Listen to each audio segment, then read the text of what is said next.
Cuando terminé de ver La Sustancia, al poco tiempo de haberse estrenado, no imaginé el nivel de repercusión que esta iba a tener. Y es que para serles honesto, no terminé de conectar con la misma, seguramente producto de semejante festival de sangre y violencia. Sin embargo, quien aparentemente quedó bastante satisfecho fue el público, algo que me resulta entendible, producto de que la misma se propone criticar temas tan polémicos y centrales en el debate público como pueden ser los estándares de belleza, la cosificación del cuerpo de la mujer, el capitalismo salvaje o el edadismo, entre otros. Si bien puedo estar de acuerdo con que estas temáticas sean tratadas y lo que es aún mejor, cuestionadas tanto en el cine como entre la gente, mi problema con La Sustancia radica más en sus formas que en su mensaje. Es por esto que me pareció una ocasión propicia para traer a la mesa una película que, tocando los mismos temas, logra conseguir un enfoque mucho más humano y visceral, el cual me ayudó a conectar más con la propuesta y, por sobre todas las cosas, reflexionar sobre el paso del tiempo y las consecuencias que este tiene en el sistema en que vivimos. Amigos, hoy vamos a hablar de El Luchador, película dirigida por Darren Aronofsky, la cual también relata la historia de una figura del mundo del espectáculo venida a menos, pero como ya dije, de una manera que podría resultar más cercana al público, producto de su realismo y el enfoque más humano que tiene.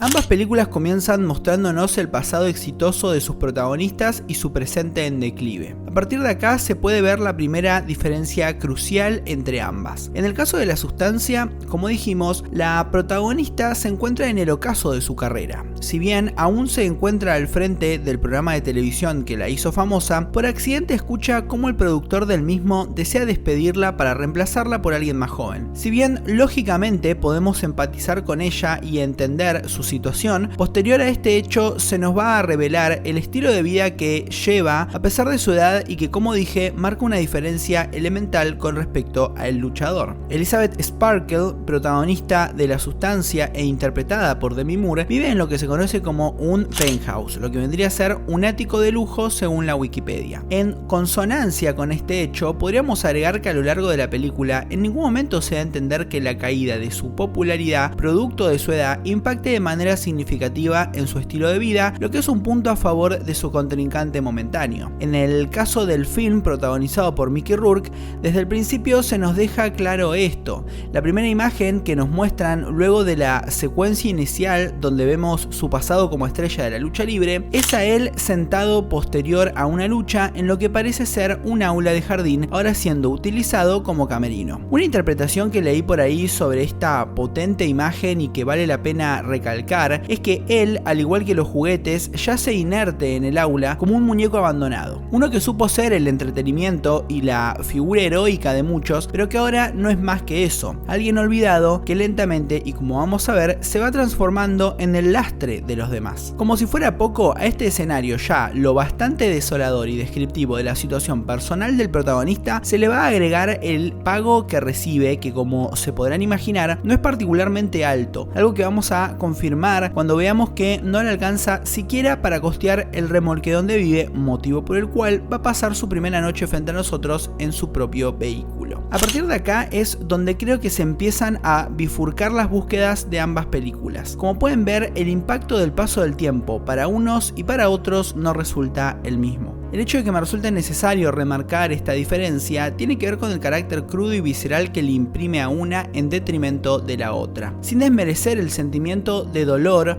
o frustración que puede llegar a sentir la propia Demi Moore por la presión estética que sufre producto del paso del tiempo, no me resulta comparable con las dificultades que tiene que afrontar alguien que no solo carga con el peso de la vejez y sus consecuentes limitaciones, sino también con la necesidad de continuar buscándose la vida, llámese pagar un alquiler, alimentarse, vestirse, etc., bajo estas mencionadas nuevas circunstancias limitantes. Y es que bajo esta premisa se va a desarrollar la historia de Randy the Ram, protagonista del Luchador, como vamos a ver a continuación. Mientras Elizabeth Sparkle se sumerge en un experimento que promete crear una versión más joven y bonita de ella misma, Randy el Ram cuelga las mallas durante la semana para trabajar como repositor en un supermercado a fin de complementar ingresos y poder así pagar sus cuentas. drogas. Pero Elizabeth Sparkle no va a ser la única que le inyecte sustancias nocivas a su cuerpo. El propio Randy se va a ver en la necesidad de tomar medicinas que mantengan a raya los dolores que sufre como consecuencia de su profesión y otras para potenciar su performance en el ring, las cuales obviamente van a tener repercusiones negativas a largo plazo. El elemento que vuelve a unificar los caminos de ambas historias entonces tiene que ver con la subyugación del cuerpo en nombre de la satisfacción del público. Volviendo a la historia de Randy, vamos a conocer a un personaje clave en su universo. Se trata de Cassidy. Stripper y amiga del protagonista, va a ocupar un rol central no solo para la trama, sino principalmente como una forma de observar el alcance que tiene la problemática que estamos tratando, el paso del tiempo. Este último, y como vamos a ver con Cassidy, no discrimina ni por género ni por profesión. Todos estamos más cerca o más lejos de comenzar a ser rechazados por nuestra edad, como en el caso de esta stripper que va a tener que empezar a lidiar con dificultades para conseguir clientes. Como vamos a ver, esta dinámica va a modificar la forma en que los personajes se relacionan, así como también el modo en que perciben el mundo. Pero primero tenemos que asistir a un evento hito en la trama. Se trata del infarto de Randy luego de una lucha. Esto va a limitar la continuidad de su carrera, ya que de no hacer caso a la recomendación del médico de no seguir participando en luchas, puede poner en peligro su propia vida. Un nuevo paralelismo con la sustancia se produce. En el caso de Elizabeth, una vez que se inyecta la medicina, una versión de ella más joven y bonita sale a la luz y comienza a reemplazarla en el programa de televisión que solía conducir. El problema es que ambas no pueden estar activas en simultáneo, sino que tienen que turnarse por intervalos de tiempo limitado. En caso de que una de ellas no respete esta regla,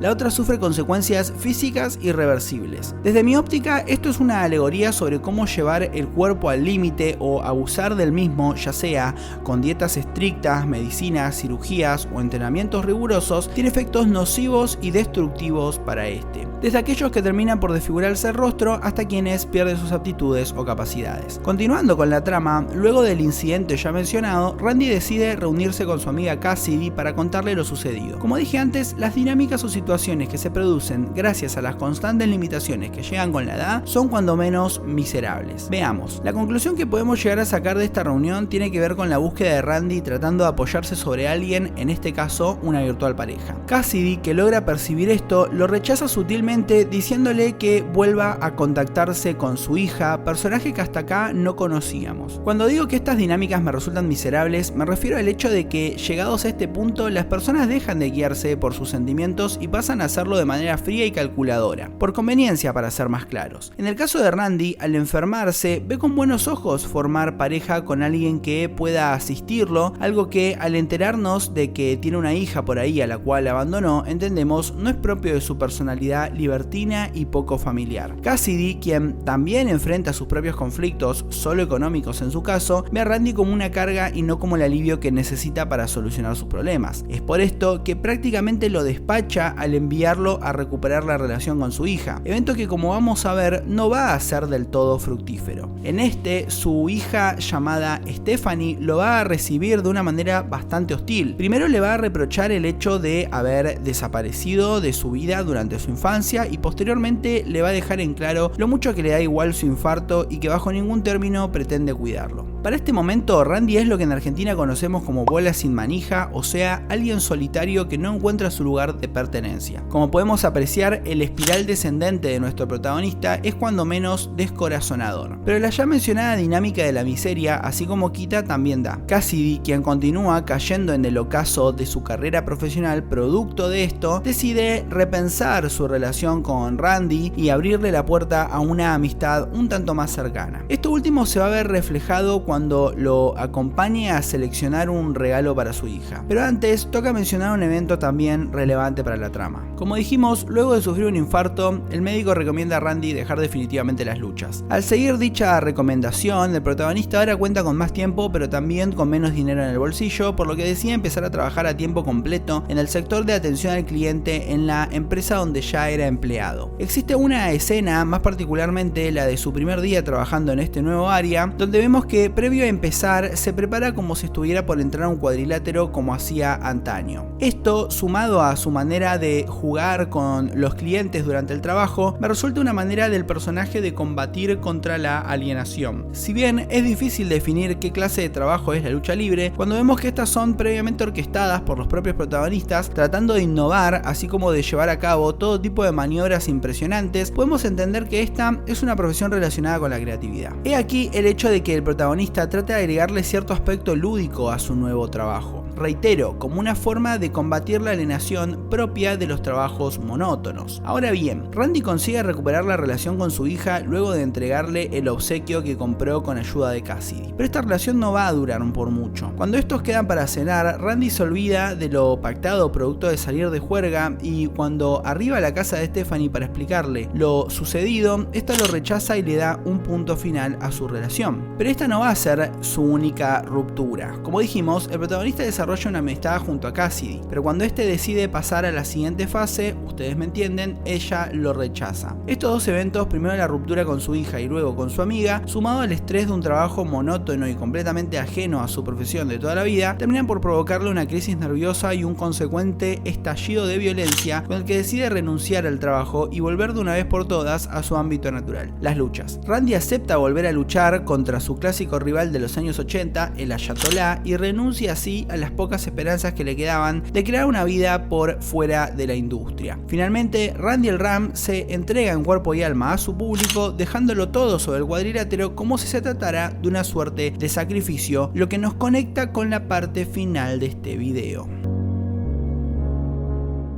Las referencias a Cristo son más que evidentes, desde Cassidy entonando diálogos del film La Pasión de Cristo, pasando por su apodo de Ram, el cual traducido al español es el Cordero, haciendo referencia a cómo Juan el Bautista denominó a Jesús al verlo, y finalizando con una imagen de él en la que parece ser crucificado para su posterior sacrificio. Hay de hecho un artículo en particular donde se exploran todas estas referencias, así como entradas en Film Affinity donde se hace la misma comparación entre el protagonista de la película y esta figura central del cristianismo. Sin embargo, lo que ninguno fue capaz de contestar es el por qué. ¿Por qué el director de la película quería comparar al protagonista con Jesús? Para comenzar a desentrañar la respuesta, tenemos que recordar un hecho fundamental en la historia de esta figura religiosa tan popular: el sacrificio. Según cuenta la historia, Jesús se sacrifica por los pecados de la humanidad y para que ésta pueda reconciliarse con Dios y la vida eterna. Con esto comprendido, podemos pasar al siguiente punto. Asumiendo que Randy es una alegoría sobre Jesús, la pregunta que surge es ¿por qué se sacrifica? Para dar respuesta a esto último tenemos que ponernos en contexto. Los años 70 no fueron particularmente buenos para el pueblo estadounidense.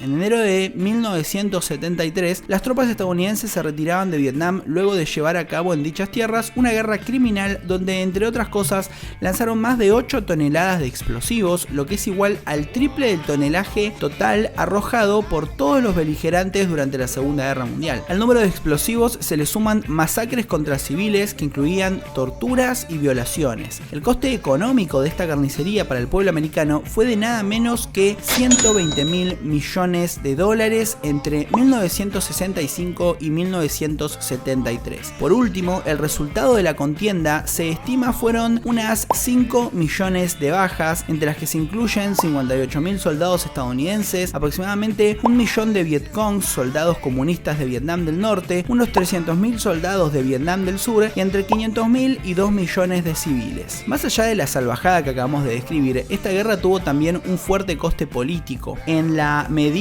en que salían a la luz las atrocidades que los soldados americanos cometían en tierras vietnamitas, sumado al elevado número de muertos y heridos estadounidenses, así como de jóvenes que regresaban de la contienda con graves traumas psicológicos, la opinión pública comenzó a posicionarse en contra de la misma, lo que desató fuertes protestas en las calles de todo el país. Pero la guerra de Vietnam no iba a ser el único evento traumático para el pueblo estadounidense en los 70s. A partir de 1973 iba a comenzar una recesión caracterizada por un alto nivel de desempleo desempleo, así como de inflación. Y por último, tenemos el escándalo Watergate, una trama de corrupción que terminó con la dimisión del entonces presidente de los Estados Unidos, Richard Nixon. Pero como dice el dicho, siempre que llovió paró. En el año 1981, el ex actor Ronald Reagan iba a asumir la presidencia del país para posteriormente imponer una batería de reformas que lograra poner a los Estados Unidos nuevamente en el centro del escenario político mundial y así devolverle a la población su característico orgullo patriótico. Así, y sumado a una serie de eventos particulares como la aparición de la TV por cable, la computadora personal, la MTV y la caída del muro de Berlín producto del colapso de la Unión Soviética, entre otros, permitieron pensar en esta época como una era de profundo optimismo. Y fue en ese contexto de esperanzas renovadas, patriotismo al taco y glamour por doquier que nuestro protagonista Randy el Ram logró labrarse un nombre en las luchas y vivir así su época de gloria. Pero ya no estamos en ese momento. Ahora nos encontramos a principios de los 2000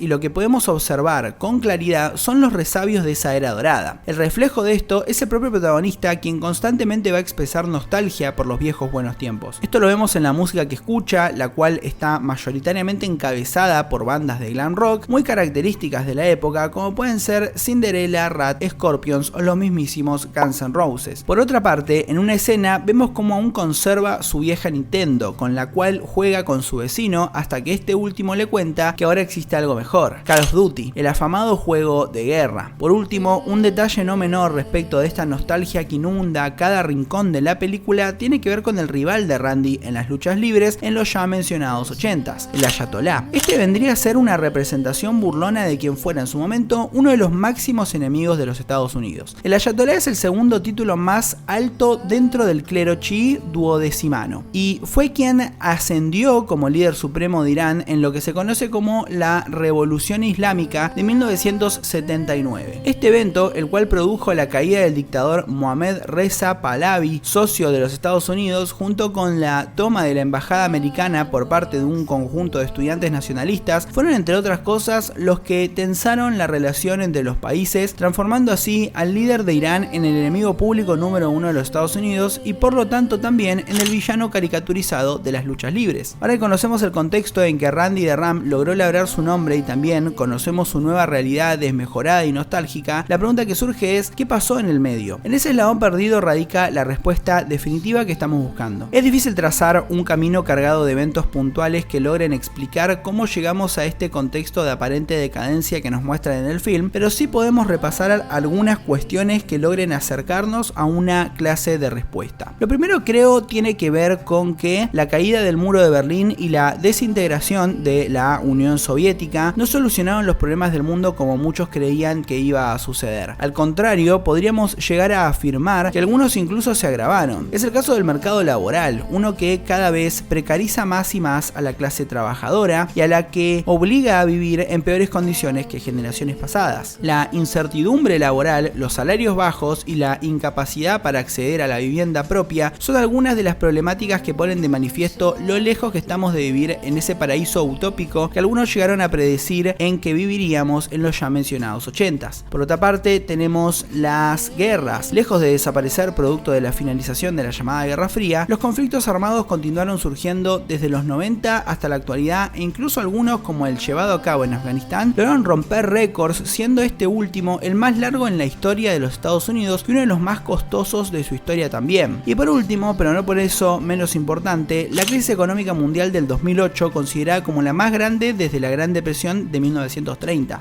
Está claro que ese mundo triunfal y colorido, el cual nos vendieron como la panacea, no solo ya no existe, sino que hasta podríamos afirmar que nunca existió. Un evento clave en la película logra expresar esa primera ruptura histórica entre el mundo opulento y optimista en el que Randy vivió sus mejores momentos y el comienzo del declive del mismo. Cuando Cassidy finalmente acepta tomar unas cervezas con él, de fondo suena Rat, banda de glam rock, como dijimos, representativa de la diversión y el desenfreno de los 80s. Posterior a que los protagonistas coreen al unísono la canción, ambos también van a pasar a criticar a los 90s y a su música, centrándose particularmente en Cobain, líder de los Nirvana, banda central en los 90 y representativa de ese nuevo aire melancólico y pesimista de la época. Vale recordar que los mismos fueron antagonistas de los ya mencionados Guns N' Roses, protagonizando una serie de eventos donde las bandas intercambiaron fuego cruzado. Esto último último, creo que debe ser tomado justo como lo que es, la contraposición de dos modelos antagónicos y representativos de dos épocas diferentes en los Estados Unidos. Por un lado, la diversión y el desenfreno, y por el otro, la crítica, la conciencia y por ende el pesimismo. Pero esta contraposición de propuestas culturales representativas de ciertos modelos o épocas no fueron las únicas. En el campo del cine podemos ver, valga la redundancia, algo incluso más evidente. Una de las películas ícono de los 80 fue Top Gun, la historia de un piloto de la Armada llamado Maverick Mitchell.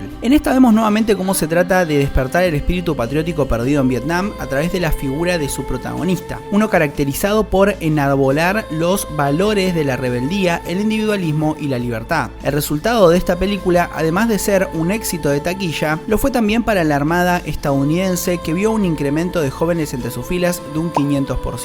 La otra película característica de aquella época es sin dudas la propagandística Rocky IV, una donde no solo se busca reivindicar el American Way of Life, sino, y por sobre todas las cosas, arrojar tierra sobre la Unión Soviética, a la que se la pinta como sombría, alienada y cuasi robótica. Sin embargo, pasando los 90, el cine también iba a empezar a dejar atrás esa concepción alegre y colorida de los Estados Unidos para pasar a una más sombría y pesimista. El ejemplo de esto es Seven, película donde el villano asesina a sus víctimas según el pecado capital que éstas cometieron previamente. Acá podemos ver cómo los valores de la libertad y el hiperindividualismo promulgados en los 80s terminaron convirtiéndose en perversión y decadencia como producto de la total desaparición de los límites morales históricamente impuestos por las instituciones clericales y dejando en su lugar solo espacio para el consumismo desbocado. El otro caso característico de esta época es sin lugar a dudas Fight Club. En esta vemos una vez más la crítica al consumismo como un sistema alienante que transforma a sus víctimas en meros autómatas incapaces de crear cualquier tipo de vínculo afectivo entre humanos o de seguir cualquier causa que vaya por fuera del trabajo y el mero consumo. Esto obviamente hasta la aparición de su líder carismático Tyler Durden, quien les va a hacer replantearse cada aspecto de su vida hasta el momento y comenzar así un movimiento cuasi fascista que tiene como objetivo la destrucción definitiva de la sociedad de consumo que los mantuvo completamente alienados durante tanto tiempo. Volviendo al luchador, y antes de llegar a la conclusión, no quiero dejar pasar algunas de las escenas que, sumadas a la ya mencionada del bar, nos permiten ver con mayor claridad el panorama decadente que su director pretende mostrarnos. Tenemos la escena de reconciliación con su hija, donde ambos se cuelan en una suerte de viejo salón abandonado, el cual resulta representativo del estado en que se encuentra la ciudad donde se desarrollan los eventos. Por otra parte, tenemos la escena donde Randy asiste a un evento de firma de autógrafos para los fans nostálgicos, el cual obviamente no es para nada masivo. En esta podemos ver el degradado estado de salud en que se encuentran sus antiguos compañeros de lucha, algo que preocupa a nuestro protagonista, quien a través de ellos puede ver el arrollador paso del tiempo. Por último, no quiero dejar de mencionar el reiterado uso de las banderas estadounidenses en la película. Para mí, estas tienen un significado particular, el cual se relaciona con lo que veníamos charlando. Cuando observamos películas como Top Gun, la bandera es mostrada de una forma apoteósica, ocupando todo el fondo de la imagen. Estamos frente a algo gigante y solemne. Ni hablemos ya de la propia Rocky IV y ese final donde el protagonista es prácticamente arropado con lo que parece ser un manto sagrado. Sin embargo, en El Luchador, a esta se le da un uso diferente. La misma se encuentra presente en múltiples espacios y momentos de la película, pero está lejos de lucir imponente como en las películas recién mencionadas. En esta aparece el recuerdo de algo que ya no existe, una suerte de reliquia que apela a la nostalgia de quienes la cuelgan, un objeto que fue utilizado en su momento como la máxima insignia del patriotismo más exacerbado y que ahora no es más que eso, el recuerdo de una época cargada de orgullo y vigor a raudales, algo que ya no parece posible decir o sentir por la nueva América donde se desarrollan los hechos. En este sentido, me resulta importante remarcar el lema del nuevamente elegido presidente de los Estados Unidos, Donald Trump: hacer a América grande otra vez. La idea de que el país de la libertad ya no es lo que era terminó traspasando la pantalla y transformándose en una de las campañas más significativas de los últimos años. Volviendo al luchador, Randy tiene la bandera puesta sobre la cabecera de su cama, prácticamente haciendo de cortina, como cuando usamos algún premio viejo como tope para que la puerta no se cierre. Aparece también muy pequeña en un evento de lucha libre en un aspecto desgastado. Finalmente, también la encontramos en el bar que anteriormente mencionamos, en el fondo y hacia un costado, lejos de la acción del centro de la escena como solíamos ver. Ahora bien, ¿a qué voy con todo esto? Al principio del capítulo dijimos que Randy era una alegoría sobre Jesús y que como tal, este se iba a sacrificar, pero lo que no entendíamos era por qué. Una vez repasado el contexto histórico del personaje, podemos llegar a una conclusión y esta se refiere a la muerte de un modelo. Randy representa una época, una que ya no existe e incluso que que resulta molesta. Solo los nostálgicos acuden a ella para revivir los viejos buenos tiempos. Para otros, como su hija, es el recordatorio de una época de abandono, de desidia y por lo tanto algo que merece ser sepultado. Randy, que se niega a adaptarse a los tiempos que corren, pasa a ser un estorbo para la sociedad. No termina nunca de adecuarse a ningún espacio salvo donde fue feliz, las luchas libres. Sobre todo lo expuesto surgen dos reflexiones. Por un lado, el descarte humano que representa el cambio de época y por otro, la necesidad de dejar atrás todo aquello que ya no existe. Randy, quien supo ser una estrella del catch, se encuentra ahora perdido en este nuevo mundo, casi como si se tratara de un animal de zoológico empujado a subsistir en un ecosistema que le es ajeno. Ante sus múltiples fracasos, tratando de adecuarse a este nuevo escenario, decide, como diríamos en Argentina, morir en la suya. A pesar de las advertencias de los médicos, The Ram participa de lo que parece ser su última pelea, sacrificándose a sí mismo para dejar atrás todo resabio de una época que parece mejor olvidar. Que el Ayatolá, su contrincante histórico, sea la última persona a la que derrote, da muestra de que para terminar de borrar una época, no solo hay que dejar atrás a los viejos ídolos, sino también a los viejos enemigos. Lo más triste de todo este relato tiene que ver con la necesidad de, y como dice la frase, reinventarse o morir. En un mundo donde las cosas están cambiando constantemente, la capacidad de adaptación se torna más que una habilidad en una necesidad para sobrevivir, incluso para aquellos que, si bien todavía les queda un trecho por vivir, se encuentran disminuidos en su capacidad para adaptarse a los tiempos que corren. Ahora sí, creo que podemos pasar a la conclusión final.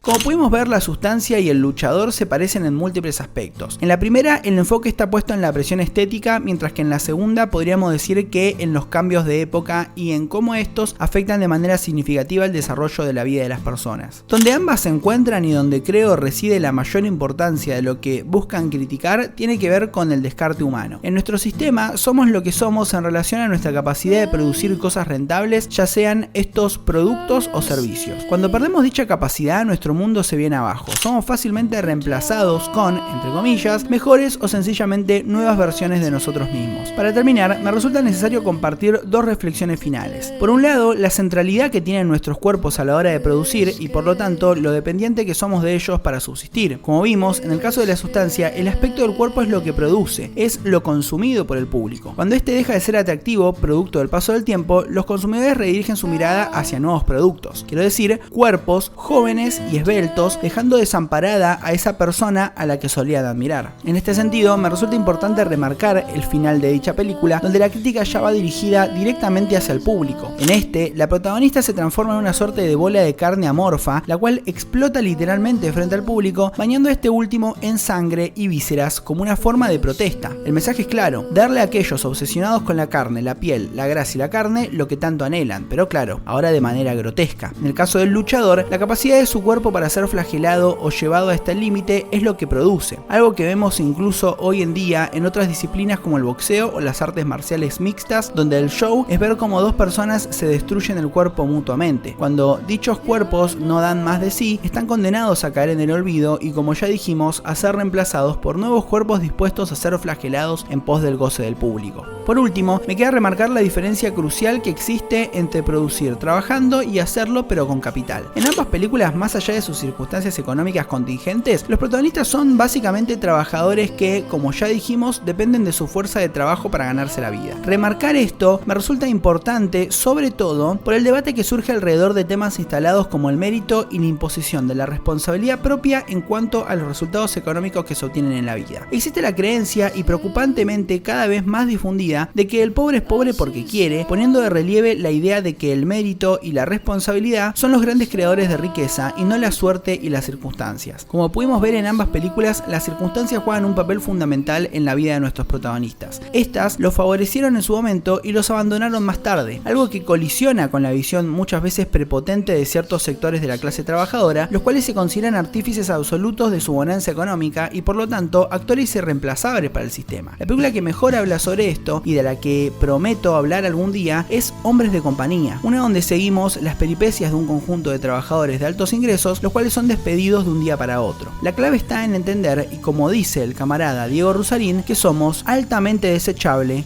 capital humano.